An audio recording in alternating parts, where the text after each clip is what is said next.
Good morning student. जैसा कि मैंने आपको बताया था क्या हम लोग हमारा रीजनिंग का चैप्टर स्टार्ट कर देंगे। तो आज हम लोग अपना पहला चैप्टर स्टार्ट कर दिए। रीजनिंग का फर्स्ट टॉपिक है क्लासिफिकेशन, उसको हिंदी में बोलते हैं वर्गीकरण। देखो मैं जिधर हूँ, जिस समय जिस जगह पे हूँ वहाँ इंग्लिश में बुक अवेलेबल नहीं है, फिर भी रीजनिंग में जरूरी नहीं है इंग्लिश और हिंदी। रीजनिंग में क्या होता है, हम लोग को समझ में आना चाहिए और समझ के हम लोग को ऑप्शन टिक लगाना होता है। ठीक है, तो इसमें उतना मायने नहीं रखता हिंदी और इंग्लिश, फिर भी हम लोग कोशिश करेंगे इंग्लिश मीडियम के student as well as Hindi medium के स्टूडेंट दोनों बहुत बहुत अच्छी तरीके से समझ जाए। ठीक है, घबराना नहीं है। देखो क्या है, एकदम नॉर्मल बेसिक सा है। पहले एकदम बेसिक सा चैप्टर है क्लासिफिकेशन, एकदम इजी से इजी चैप्टर है। देखो अभी क्या इसमें, क्या इसका डेफिनेशन क्या है। देखो क्लासिफिकेशन में किस तरीके के क्वेश्चन आते हैं, एक बार रीड करता हूं मैं। किसी समूह में दिए गए तत्वों को उनके सामान्य गुणधर्म के आधार पर समूहबद्ध करते हुए विषम तत्वों को छांटने की प्रक्रिया वर्गीकरण कहलाती है। देखो विषम विषम बोल रहा है और क्या बोल रहा है, समूह।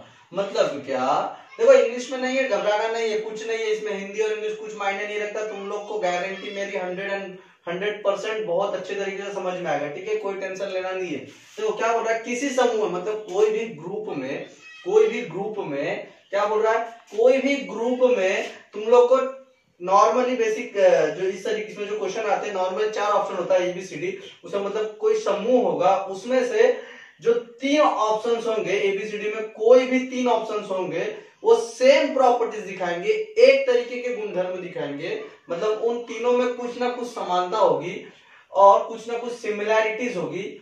और क्या बोल रहा है, जो बच जाएगा एक 3 से में और जो बच जाएगा एक, वो थोड़ा डिफरेंट होगा। ठीक है, किस तरीके का क्वेश्चन आता है। देखो क्या बोला, कोई भी समूह में समान गुणधर्म, कोई भी जो तत्व है वो समान गुणधर्म दिखाएंगे 3 तत्व, और जो विषम रहेगा मतलब जो अलग होगा उसको छांट के अलग कर देना। उसी छांटने की प्रक्रिया को हम लोग क्या बोलते हैं, वर्गीकरण कहलाती है। ठीक है, छांटने की प्रक्रिया को हम लोग वर्गीकरण मतलब क्लासिफाई करना, छांट देना, अलग कर देना। अब जो किस तरीके एग्जाम्पल है, देखो पहला एग्जाम्पल मैंने लिखा, फॉर एग्जाम्पल जैसे 4, 9, 18, 25, 4, 9, 18 और 25। ठीक है, तो इन चारों में से तुम लोग ध्यान दो, देखो थोड़ा अच्छे तरीके से, कौन सा ऐसा नंबर है, कौन सा ऐसा नंबर है जो बाकी के 3 नंबर एक जैसे और एक अलग हो। ठीक है, तो देखो 4 किसका स्क्वायर है, 4 जो है वो 2 का स्क्वायर है। 3 किसका स्क्वायर है, 3 का स्क्वायर है। 3 का वर्ग 9, 2 का वर्ग 4। 18 किसी का वर्ग है क्या, नहीं। 5 किसका वर्ग, 25 किसका वर्ग है, 5 का। तो बच कौन सा गया, 18। ठीक है, तो ये क्या है, इसका आंसर है 18 जो है उसका क्या है आंसर। समझ में आ, देखो ये है परफेक्ट स्क्वायर है सब। 4 भी परफेक्ट स्क्वायर है, पूर्ण वर्ग है। 9 भी पूर्ण वर्ग है और 25 भी क्या है, पूर्ण वर्ग, मतलब परफेक्ट स्क्वायर है।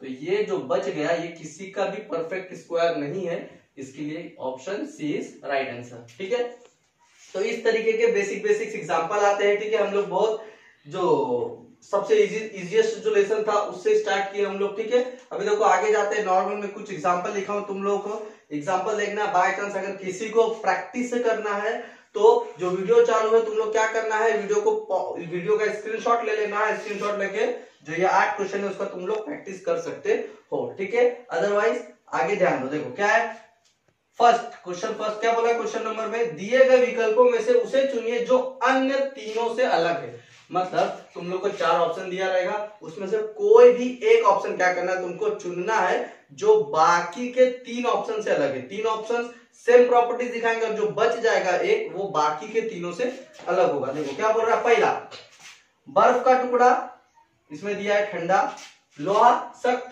पर्स धन और संगमरमर चिकना। देखो पहले में क्या बोल रहा है, एबीसीडी में कोई भी एक अलग करना है। क्या करना है, कोई भी एक अलग करना है। 3 सेम रहेगा और बाकी एक थोड़ा सा अलग होगा। तो देखो बर्फ का टुकड़ा ठंडा, मतलब जो बर्फ का टुकड़ा होता है ठंडा होता है। ठीक है, तो ध्यान दो, देखो तुम लोग अपना भी दिमाग लगाओ, मैं भी बोल रहा हूँ। लोहा सख्त होता है, बर्फ का जो टुकड़ा होता है वो ठंडा होता है, और जो लोहा होता है सख्त, सख्त मतलब थोड़ा हार्ड होता है। और पर्स जो हमारा वैलेट होता है, वैलेट वो क्या होता है, वैलेट हम लोग के पैसे रखने के काम आता है। तो इधर लिखा धन। और संगमरमर, संगमरमर मतलब मार्बल, संगमरमर मतलब मार्बल। मार्बल तो तुम लोग को पता होगा, नॉर्मली हमारे घर में बहुत सारे जो मंदिर होते हैं या जो टाइल्स होते हैं या बहुत सारे ऐसे जो भी जहाँ आर्किटेक्चर का कंस्ट्रक्शन चालू होता है, कंस्ट्रक्शन वर्क चालू होता है, वहाँ संगमरमर मतलब मार्बल का इस्तेमाल किया जाता है। वो कैसा होता है? सॉफ्ट होता है, ठीक है, चिकना होता है। तो देखो क्या बोल रहा है, ये जो इस चारों को देख के क्या लग रहा है, सब कुछ ना कुछ जो तीन ऑप्शन है ना वो कुछ ना कुछ प्रॉपर्टीज दिखा रहे हैं।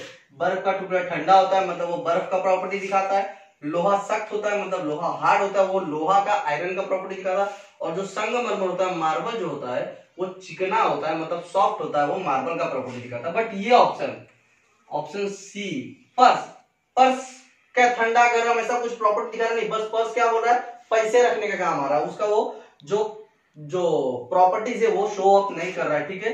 तो इसके लिए इसका जो ऑप्शन है सी करेक्ट है। समझ में आ गया होगा, ठीक है। अभी देखो नेक्स्ट सेकंड में क्या है, सेकंड में देखो तुम लोग थोड़ा सा ध्यान दो, ये जो अल्फाबेट जो है वो देखो पीछे से लिखा है UVWX, किसी कितना भी डिफरेंस है नहीं, लाइन से सीरीज देखो UVWX लाइन से है, PQRS ये भी लाइन से है, KLMN ये भी लाइन से है, पर देखो ये लाइन से क्या AB गायब है, इधर क्या गायब है, B गायब है, तो A ऐसा होना चाहिए था, ABCD ऐसा होना चाहिए था, पर क्या B गायब है, इसमें B नहीं है, इसके लिए ये ऑप्शन क्या है, बाकी के ऑप्शन से थोड़ा सा डिफरेंट है, ठीक है।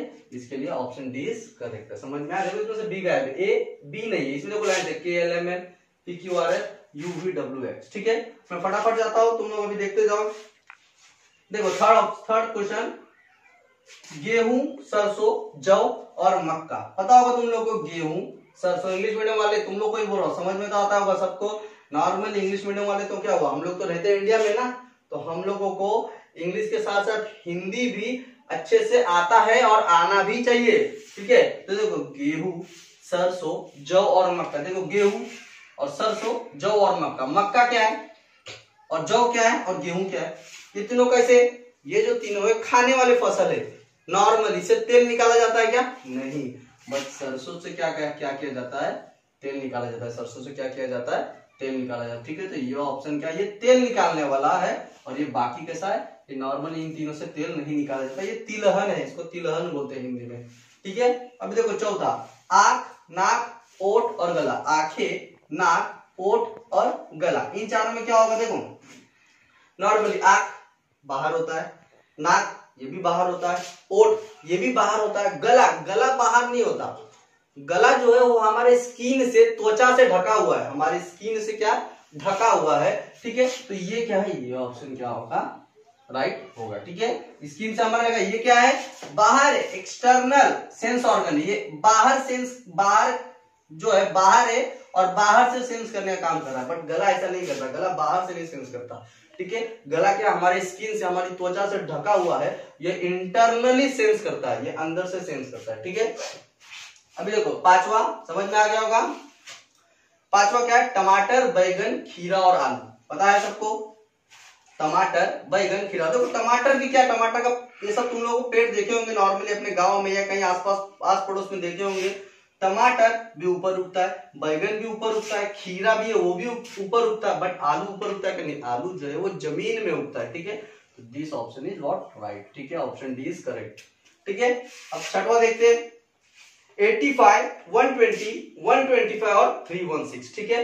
85, 120, 125 और 316, देखो ये किसी का स्क्वायर दिख रहा है नहीं, किसी का क्यूब दिख रहा नहीं, बट ये जो है वो किसी का तो क्यूब है, किसका है, फाइव का क्यूब है, फाइव का है ना क्यूब, फाइव का जो क्यूब होता है वो 125 होता है ना, बट ये किसी का क्यूब है क्या, नहीं, ये भी नहीं, ये भी नहीं, तो ये परफेक्ट क्यूब है, फाइव का क्यूब है, 5 का घन है, इसके लिए ऑप्शन सी करेक्ट है। समझ में आया। अभी देखो सातवां, अप, डाउन, अबव और स्मॉल। देखो ये प्रीपोजिशन पढ़ा होगा हम लोगों ने छोटे छोटे स्टैंडर्ड में, 4th 5th में, बचपन में पढ़े थे प्रीपोजिशन, अप, डाउन, अबव और स्मॉल। देखो अप ऊपर, डाउन नीचे, अबव मतलब हाइट पे जो ऊपर, अप मतलब जो ऊपर होता है, और डाउन मतलब नीचे, अबव मतलब भी ऊपर। अभी स्मॉल मतलब छोटा, ये प्रीपोजिशन है क्या, नहीं, तो ये प्रीपोजिशन नहीं है, अदर देन प्रीपोजिशन है, ठीक है। तो ऑप्शन डी इज करेक्ट है, ठीक है। कौन सा option, option D is correct है। समझ में आया, ये सब प्रीपोजिशन था, ये प्रीपोजिशन नहीं है।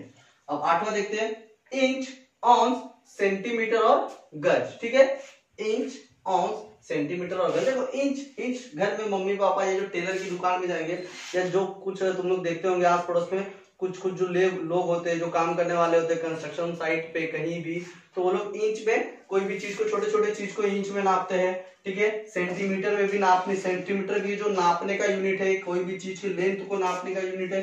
गज को बोलते हैं यार्ड। क्या बोलते हैं?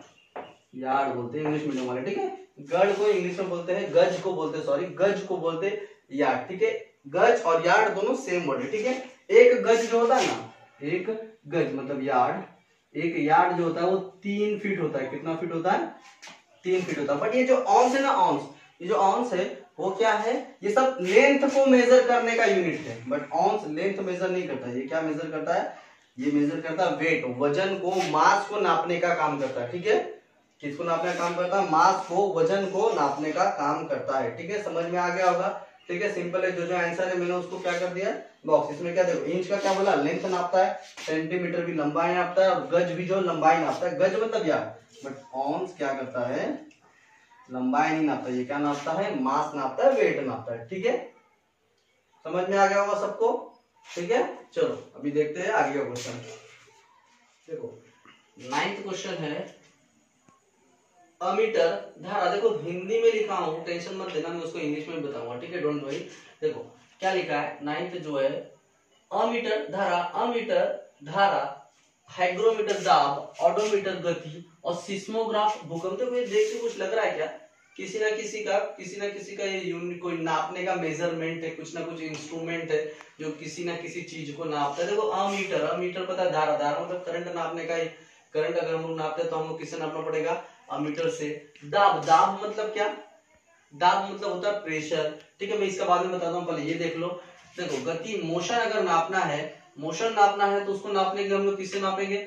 ऑडोमीटर से। और अगर भूकंप आता है, भूकंप को मेजरमेंट करना है तो हम लोग उसको नापने के लिए किससे नापेंगे? सिस्मोग्राफ। भूकंप मतलब अर्थक्वेक, तो उसको नापने के लिए हम लोग किसका इस्तेमाल करते हैं? सिस्मोग्राफ। ठीक है, तो ये भी राइट है, सिस्मोग्राफ। भूकंप नापने के लिए सिस्मोग्राफ, और गति, मोशन नापने के लिए ऑडोमीटर, और अमीटर, करंट नापने के लिए क्या? अमीटर मतलब अमीटर, किसका नापने के लिए? करंट नापने के लिए। ठीक है, तो अभी ये जो है देखो, ये थोड़ा सा अलग है। ठीक है, दाब मतलब प्रेशर अगर हम लोग को नापना है, दाब मतलब प्रेशर अगर नापना है हमको, तो हम लोग को इस्तेमाल करना पड़ता है बैरोमीटर। क्या?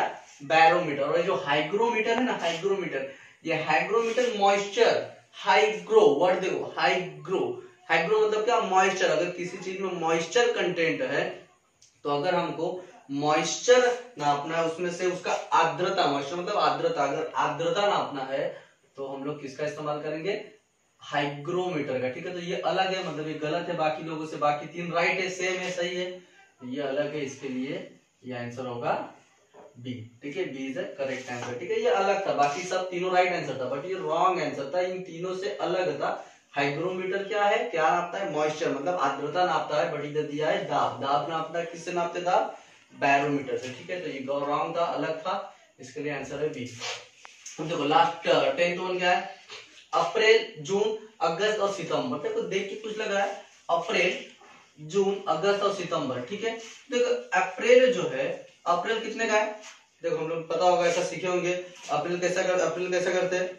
देखो जनवरी, फरवरी, मार्च, अप्रैल, मई, जून, जुलाई, अगस्त, सितंबर, अक्टूबर, नवंबर, दिसंबर। ठीक है, तो जो ऊपर वाला रहता है ना, देखो सीखे होंगे बचपन में, जो ऊपर वाला रहता है, ऊपर वाला वो क्या है? हम लोग नॉर्मल इसको 31 मानते हैं, और जो नीचे आता है उसको 30। तो ठीक है, देखो अप्रैल, जनवरी, फरवरी, मार्च और अप्रैल नीचे आया, खड्डे में आया, मतलब वो 30 है, तो ये हो गया 30। और जून, जनवरी, फरवरी, मार्च, अप्रैल, मई और ये जून भी नीचे आया, मतलब ये भी 30 का है। और अगस्त, देखो जनवरी, फरवरी, मार्च, अप्रैल, मई, जून, जुलाई और वापस से रिटर्न आने का, जुलाई के बाद अगस्त कितने का? 31 का है। और सितंबर भी देख लेते हैं, जनवरी, फरवरी, मार्च, अप्रैल, मई, जून, जुलाई, फिर अगस्त, सितंबर भी कितने का?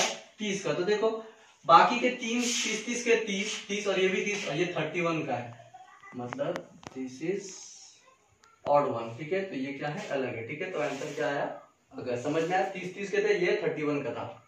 अभी देखो 11वें नंबर पे कैसा क्वेश्चन है, IMF, सार्क, यूनिसेफ और WHO। देखो तुम लोगों ने कभी सुना होगा न्यूज में या बुक में कहीं देखा होगा, पढ़ा होगा, ये एक्चुअल में क्या है, इंटरनेशनल ऑर्गेनाइजेशन है, इंटरनेशनल लेवल पे काम करती है, ठीक है। बट ये जो सार्क है ना, वो रीजनल लेवल पे, डोमेस्टिक लेवल पे अंदर अंदर काम करती है, और ये जो है ये इंटरनेशनल लेवल पे काम करती है। कौन कौन, IMF और यूनिसेफ और WHO। बट सार्क जो है वो डोमेस्टिक लेवल पे, इंटर लेवल पे, अंदर रीजनल काम करती है, ठीक है।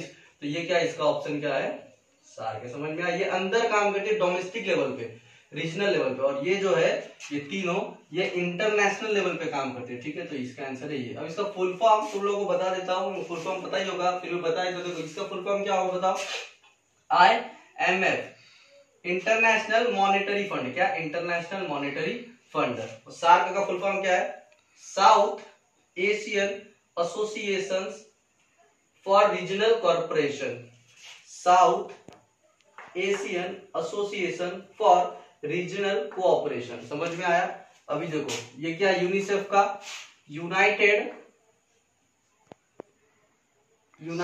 Nation international children emergency fund, क्या, united nation international children emergency fund, ठीक है। अभी ये क्या, WHO, तो पता ही होगा, अभी तो कोरोना वायरस चालू हुई तो WHO तो सबको पता ही है, रोज न्यूज आता है, वर्ल्ड हेल्थ ऑर्गेनाइजेशन, ठीक है। इसका फुल फॉर्म पता ही होगा पर फिर भी बता दिया, ठीक है। इसका अलग ऑप्शन सार्क क्यों अलग था, क्योंकि ये डोमेस्टिक लेवल पे, रीजनल लेवल पे काम करता है, ठीक है। अभी देखो नीचे आते हैं, क्या बोल रहे इधर, हरा, गुलाबी, नीला और बैंगनी। देखो ग्रीन, पिंक, इंडिगो और वायलेट, ठीक है। देखो ये जो कलर है नॉर्मली तुम लोगों को पता होगा, जो रेनबो का कलर होता है क्या होता है,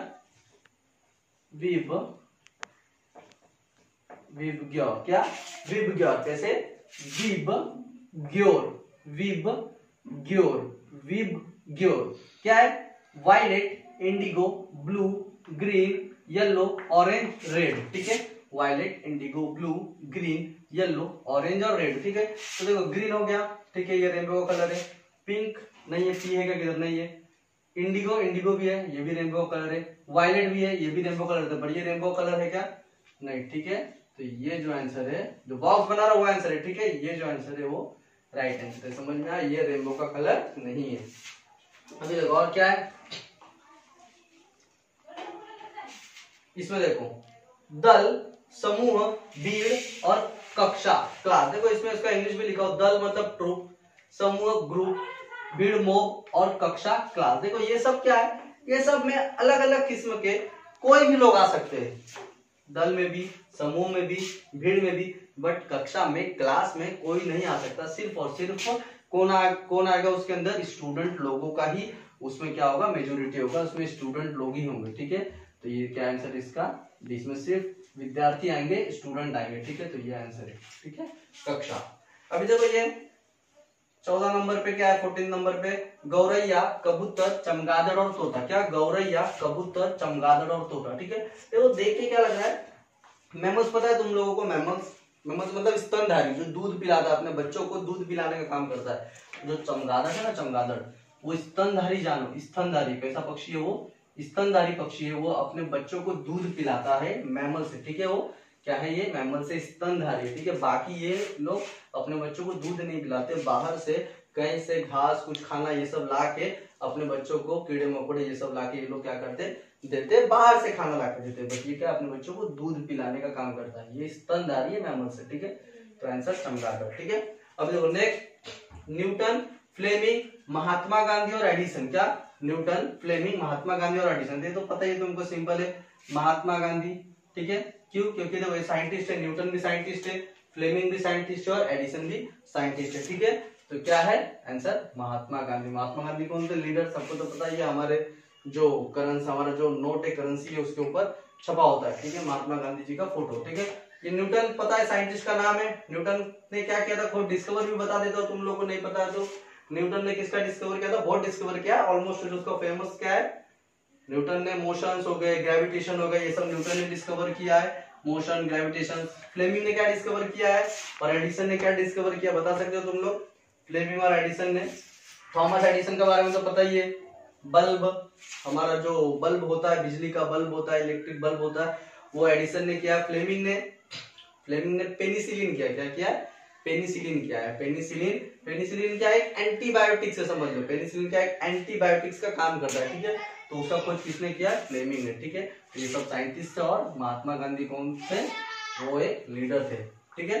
अभी देखो 16th one, Kabul, Tokyo, Mumbai और न्यू दिल्ली। देखो सब कैपिटल है, बट मुंबई जो है ना वो स्टेट कैपिटल है, महाराष्ट्र का कैपिटल है, बट ये सब कंट्री के कैपिटल। काबुल जो है वो अफगानिस्तान का कैपिटल है। किसका है?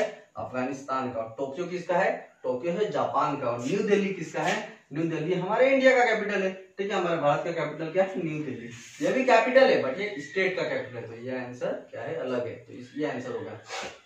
अभी देखो 17 नंबर पे क्या है? डॉलर, रूपी, येन और करेंसी। देखो सब करेंसी है, सब कोई ना कोई कंट्री के करेंसी है, बट यहाँ तुम लोग को करेंसी लिख दिया है। ये किधर का करेंसी नहीं, करेंसी ये है बट इधर लिख दिया करेंसी, तो ये ऑप्शन राइट है। कहाँ की करेंसी है?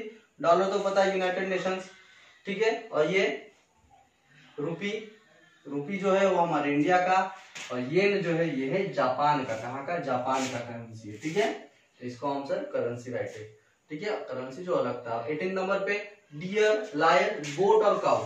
डियर, लायन, गोट और काउ। देखो देख के कुछ लग रहा है क्या थोड़ा? डियर, लायन, गोट और काउ। देखो ये गोट, काउ, डियर ये सब शाकाहारी जानवर है। ये लोग जो मांस, मच्छी ये सब नहीं खाते, ठीक है। पर लायन जो है वो दूसरे जानवर का मांस खाता है, ठीक है। तो इसके लिए ये जो ऑप्शन है वो क्या है? करेक्ट है, ये अलग है, ठीक है। अब देखो 19 नंबर पे क्या है? फेसबुक, ट्विटर, फ्लिपकार्ट और इंस्टाग्राम। तुम लोग चलाते होंगे नॉर्मली अपने फोन में, एंड्रॉइड फोन में। क्या है? फेसबुक, ट्विटर, फ्लिपकार्ट और इंस्टाग्राम, ठीक है। तो फेसबुक भी सोशल मीडिया साइट है, ट्विटर भी एक सोशल मीडिया साइट है और इंस्टाग्राम भी एक सोशल मीडिया साइट है। पर फ्लिपकार्ट जो है वो सोशल मीडिया साइट्स नहीं है। इसका इस्तेमाल हम लोग कोई भी सामान परचेस करने के लिए नॉर्मली करते हैं, ठीक है। कोई भी सामान अगर हमको खरीदना, ऑनलाइन मंगवाना है तो इसका इस्तेमाल किया जाता है। तो ये ऑप्शन क्या है? करेक्ट है। अब इसमें देखो 20 नंबर पे 1, 3, 11 और 9। देखो सब देख के ऑड नंबर लग रहा है। 11, 19 भी ऑड है, 11 भी ऑड है और 3 भी ऑड है और 1 भी ऑड है, ठीक है। ऑड मतलब विषम संख्या जिसको हम लोग बोलते हैं हिंदी में, ठीक है। सब ऑड है, तो अब इसमें से ऑप्शन चुनेंगे क्या? तो देखो सब ऑड तो है और ये प्राइम है, ये भी प्राइम नंबर है और ये भी प्राइम नंबर है। प्राइम नंबर मतलब कैसा नंबर? अभाज्य संख्या, जो किसी से भाग नहीं जाता है, सिर्फ अपने आप से और एक से भाग जाएगा, उसको बोलते हैं अभाज्य, मतलब प्राइम नंबर। तो 19 किसी से भाग नहीं जाता, ये प्राइम है। ये भी प्राइम है, ये भी किसी से नहीं जाता, ये भी किसी से नहीं जाता। पर 1 क्या है? 1 is neither prime nor composite. 1 जो है वो प्राइम भी नहीं है और कंपोजिट नंबर भी नहीं है, ठीक है। तो this answer is correct answer. समझ में आ गया होगा, ठीक है। अगर तुम लोगों को मान लो ये इसका प्रैक्टिस करना होगा तो जो वीडियो स्टार्ट होता होगा तो उसके पहले तुम लोग क्या कर लेना है? वीडियो को पॉज करके उसका स्क्रीनशॉट लेके तुम लोग प्रैक्टिस कर लेना है। उसके बाद फिर तुम लोग आंसर मैच कर सकते हो, ठीक है। समझ में आएगा। हमारा ये रीजनिंग का फर्स्ट लेक्चर था, कौन सा? क्लासिफिकेशन मतलब वर्गीकरण का, ठीक है। मिलते हैं नेक्स्ट वीडियो में, ठीक है। इंग्लिश मीडियम वाले तुम लोग को भी समझ में आ गया होगा ऑलमोस्ट, ठीक है। इसमें ऐसा कुछ नहीं है हिंदी मीडियम या फिर इंग्लिश मीडियम में, ठीक है। सबको समझ में आ गया होगा, आशा करता हूं। हम लोग नेक्स्ट वीडियो में इससे और अपडेट होके आएंगे और अच्छी तरीके से सब क्लास के, सब मीडियम के स्टूडेंट के लिए अच्छा परफॉर्मेंस देंगे, ठीक है। चलो मिलते हैं नेक्स्ट वीडियो में। Thank you.